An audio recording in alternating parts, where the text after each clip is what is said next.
Certo, então, primeiros anos, continuando nosso conteúdo sobre a dinâmica newtoniana, ou também sobre as leis de Newton, nós vamos avançar um pouco agora na exploração desse conteúdo.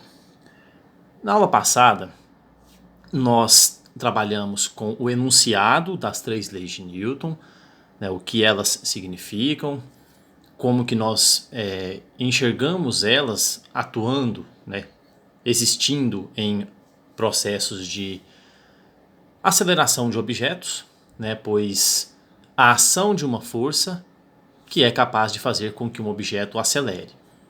Dependendo de sua massa, ou seja, da sua inércia, esse corpo pode acelerar com mais dificuldade ou com mais facilidade. Então, isso é um resumo bem lacônico, bem breve do que nós vimos na aula passada. Agora vamos explorar um pouco mais.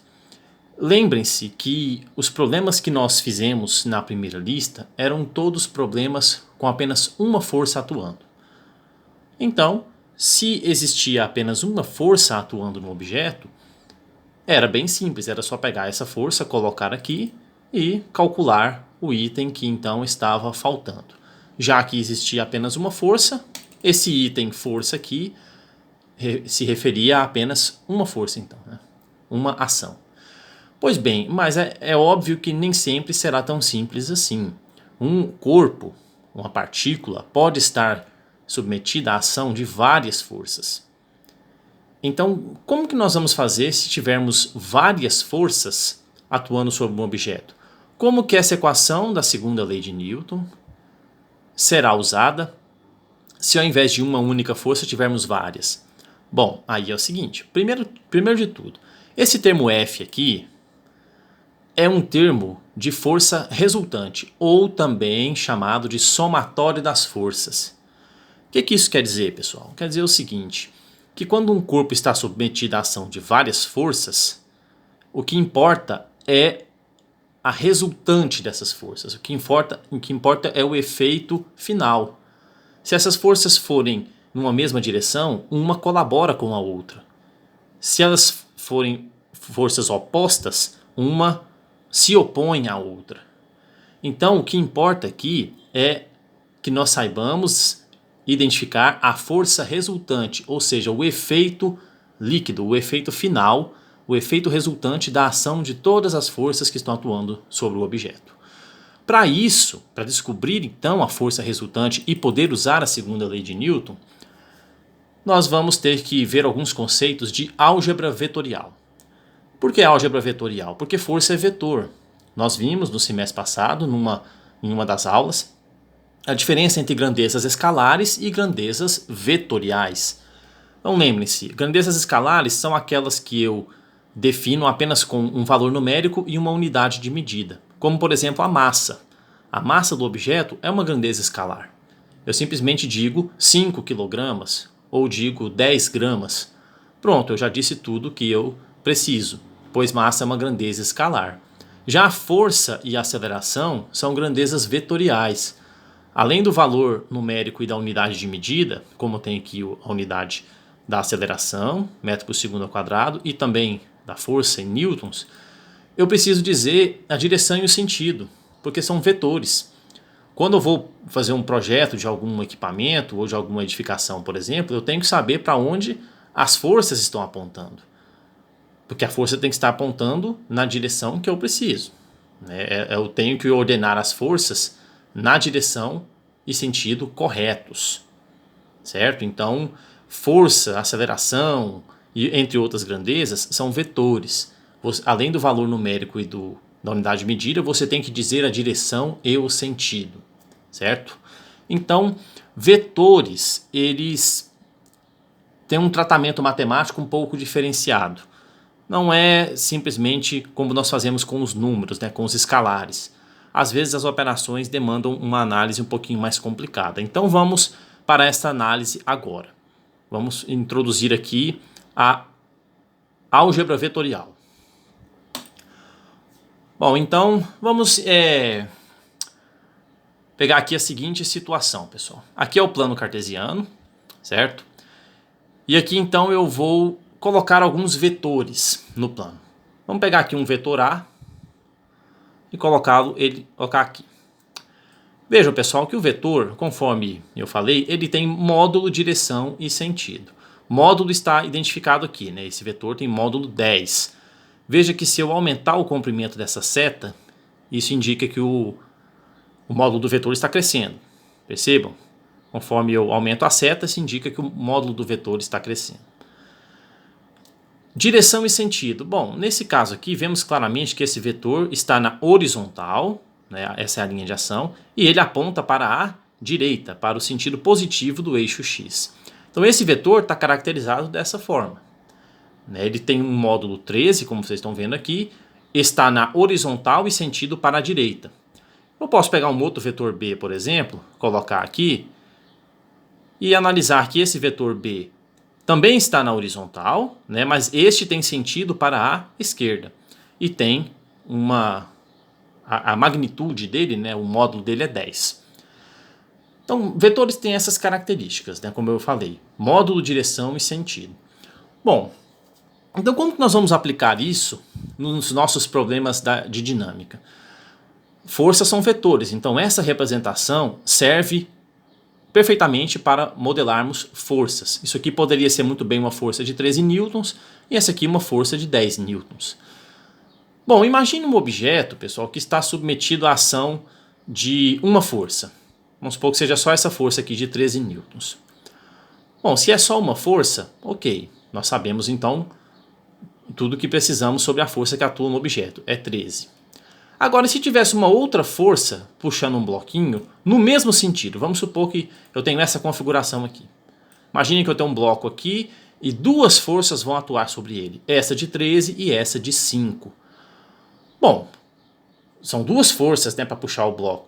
O que eu espero? Bom, que ele, né, acelere mais, que ele acelere mais rápido, pois eu tenho uma força, um efeito, eu terei um efeito das duas forças sobre ele. E qual é o efeito dessas duas forças? Vamos pegar aqui o vetor resultante, ou o vetor soma. Veja que eu tenho então um efeito final, um efeito resultante, como sendo um vetor de 18 newtons de força. Ou seja, percebam aqui, ó, este vetor aponta para a direita e esse vetor também aponta para a direita. Ou seja, quando eles apontam na mesma direção, um ajuda o outro, um colabora com o outro, né? Então, o efeito final é o efeito da soma dos dois. Percebam. A mais B, 13 mais 5 não é 18? Então, o vetor resultante aqui é 18 para a direita, para o sentido que os outros dois apontam. Ou seja, quando eu tenho dois vetores que apontam exatamente para o mesmo sentido, basta somá-los. O efeito resultante é o efeito da somatória dos dois. Se esse vetor aqui fosse maior, por exemplo, olha lá, ó, 13 mais 7 dá 20, né, conforme esperado. O somatório dos dois é o vetor resultante. Se tivesse um terceiro vetor C, bastaria somar os três vetores, pois os três apontam para o mesmo sentido. 13 mais 7 mais 5, bom, aqui dá 20 com 5, 25, certo? Então, quando os vetores apontam na mesma direção e sentido, basta somá-los. Se esses vetores fossem apontados para o lado esquerdo, daria a mesma coisa. O vetor resultante, ou seja, o efeito global de todas as forças, seria o quê? Como eles apontam os três para a esquerda, vejam que a resultante, obviamente, é para a esquerda. De modo que 10 mais 8 é 18 e 18 mais 14 dá então 32. Então, este vetor S é o vetor soma, é o vetor resultante da soma vetorial destes três vetores A, B e C. Certo? Esses são os casos mais simples, ou seja, vetores que apontam para o mesmo sentido, basta você somá-los. Ok?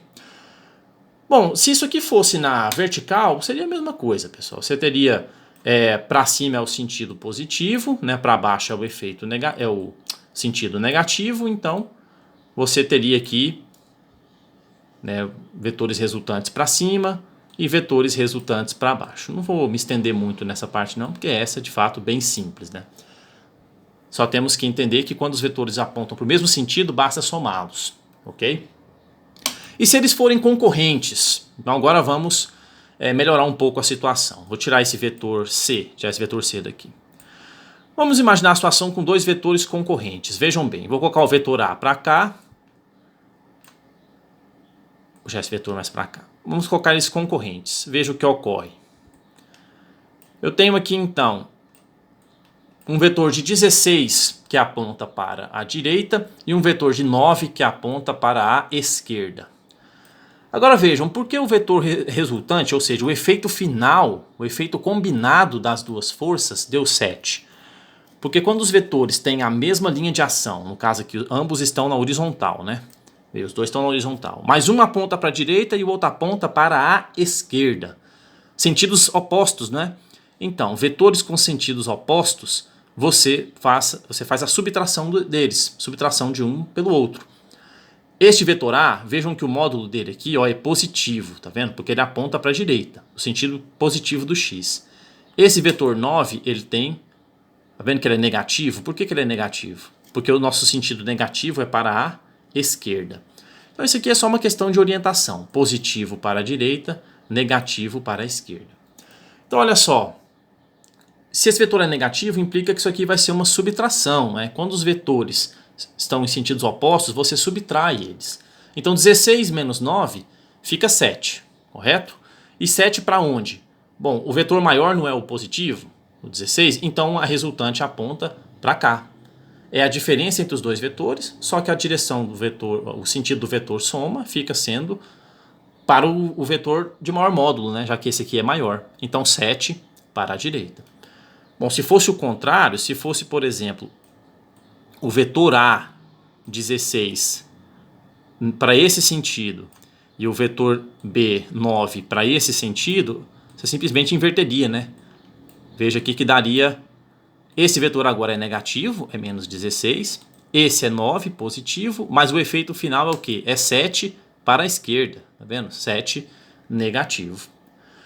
Ou seja, quando os vetores se opõem, como é o caso aqui, você subtrai um do outro e prevalece o sinal do maior. Como este aqui é o de maior módulo e ele aponta para a esquerda, ele é negativo, então o vetor resultante também aponta para lá e também é negativo, ok? Esses dois casos são os casos mais simples, pois os vetores têm a mesma linha de ação, eles estão sempre na horizontal, só muda o sentido, um é para a direita e o outro é para a esquerda.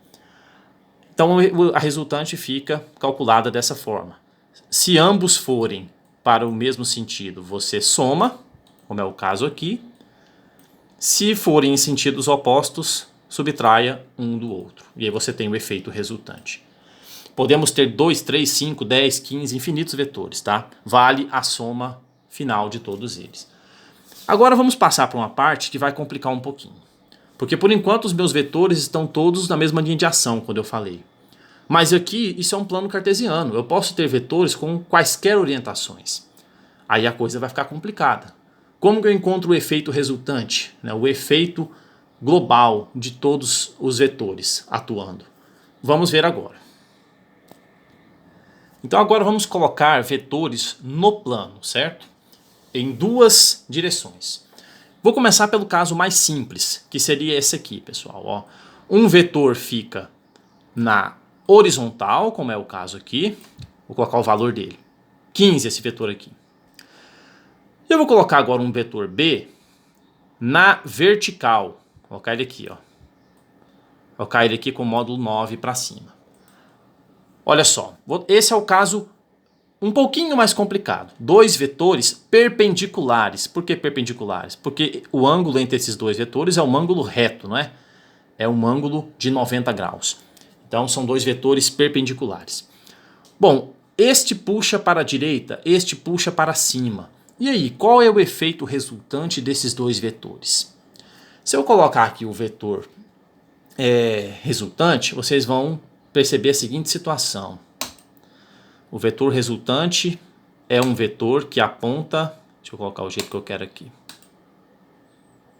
Pode deixar assim mesmo. Percebam o que ocorre. O vetor resultante, ele é uma espécie de meio termo, né? Ele tem uma componente que aponta para cima, mas ele também tem uma componente que aponta para a direita. Ele misturou os dois, né? Percebam, ele sai na diagonal. conforme vocês estão vendo aqui. E se eu mexer aqui no valor desses vetores, vocês vão ver que, olha como é que é o comportamento dele. Ele está sempre numa espécie de diagonal, né? O vetor resultante. Se eu inverter esse sentido aqui, o resultante passa a apontar para cá agora. Né? Então, é isso que vai acontecer quando você tem dois vetores perpendiculares. Então, o vetor soma, o vetor resultante, sai na diagonal, como vocês estão vendo aqui. Bom, ok, isso aqui na figura fica interessante para ver, mas e a conta? Como é que eu vou achar o valor desse vetor resultante? Com certeza é algo mais elaborado, não é só somar ou subtrair, né? Mas tem algo interessante que pode ser feito aqui. Primeiramente, vamos pegar o valor, a questão do valor numérico. Como que eu consigo calcular esse vetor resultante aqui? Olha só, pessoal, vamos pensar da seguinte maneira. Vou pegar um valor aqui que dê inteiro, vou botar esse vetor sendo 15 e esse vetor 10, certo? Percebam o seguinte, eu tenho um vetor de 15 que aponta para a direita e eu tenho um vetor de 10 que aponta para cima, né? Para cima, vertical para cima. E o resultante deu 18 e nessa direção, né? Bom, de onde que sai esse 18? Como é que eu faço para calcular então o vetor resultante? Entendam o seguinte, vamos pensar na figura que se forma aqui, ó. Olha só, pessoal, se eu transportar esse vetor para a extremidade desse, percebam o seguinte, ele é um vetor de 10, né? Módulo 10. Então, ok. Que figura está formada aqui, ó, entre esses? Isso aqui não é um triângulo? E é um triângulo retângulo, não é? Então, essa força aponta para cá, essa outra para cima. Eu formei um triângulo retângulo. Triângulo retângulo possui qual teorema associado a ele, né? No caso aqui é o teorema de Pitágoras. Então, você vai usar Pitágoras para calcular a hipotenusa. Aqui, o vetor soma fica sendo a hipotenusa desse triângulo formado aqui, ó. Então você pode muito bem usar este teorema. Soma ao quadrado é igual a ao quadrado mais b ao quadrado. Nesse caso, esse é o vetor resultante, estou chamando de vetor soma, correto? Então aqui, como que eu acharia esse valor de 18? Bastaria eu fazer 15 ao quadrado mais 10 ao quadrado e depois tirar a raiz quadrada, conforme vocês estão vendo aqui. Dá exatamente o valor de 18. Então, desde que essa condição seja satisfeita, né, que o triângulo seja retângulo, nós temos então que o teorema de Pitágoras vai ser usado para achar essa componente aqui, tá? O vetor soma, no caso.